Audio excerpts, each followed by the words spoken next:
അന്ധകാരത്തെ തൻ്റെ ഹൃദയത്തിൽ പേറിക്കൊണ്ട് വെളിച്ചമാണെന്ന് വിശ്വസിച്ച് തൻ്റെ വഴികളിലൂടെ മാത്രം സഞ്ചരിച്ചൊരു മനുഷ്യൻ. സത്യത്തെ കാക്കുന്നു എന്ന് കരുതിയെങ്കിലും സത്യത്തിനെതിരെ തന്നെ നിലകൊണ്ടതായ ഒരു ഉഗ്രമായ ഹൃദയമുണ്ടായിരുന്നവൻ. വിശ്വാസികളെ തന്നെ പീഡിപ്പിച്ച് തൻ്റെ നീതിയിൽ ഉറച്ചു നിന്നൊരു യാത്ര.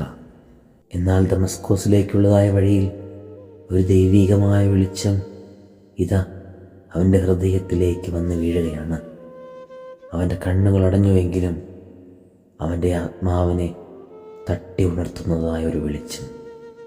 ആ നിമിഷം മുതൽ വിരോധിയുടെ ജീവിതം അവസാനിപ്പിച്ചുകൊണ്ട് ഒരു വലിയ സാക്ഷിയുടെ ജീവിതം ആരംഭിക്കുകയാണ്.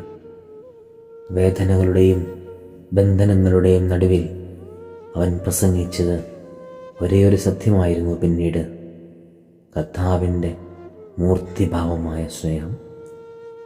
പൗലോസിൻ്റെ ജീവിതം നമ്മോട് പറയുന്നതായ വലിയ സത്യവും അതുതന്നെയാണ്. ദൈവം വിളിക്കുമ്പോൾ നമ്മുടെ ഇന്നലകളുടെ അളവല്ല പ്രാധാന്യം, ഇന്ന് നാം എങ്ങനെയാണ് ആയിരിക്കുന്നത് എന്നുള്ളതാണ്. ഈ തപസ്സിൻ്റെ യാത്രയിൽ വെളിച്ചം നമ്മെ തൊടുമ്പോൾ കണ്ണടയ്ക്കുന്നവരാകാതെ ജീവിതത്തെ തന്നെ മാറ്റിക്കൊണ്ട് സാക്ഷ്യത്തെ പറയുവാൻ നമുക്ക് യാത്രയാകാം. ദൈവം അനുഗ്രഹിക്കട്ടെ.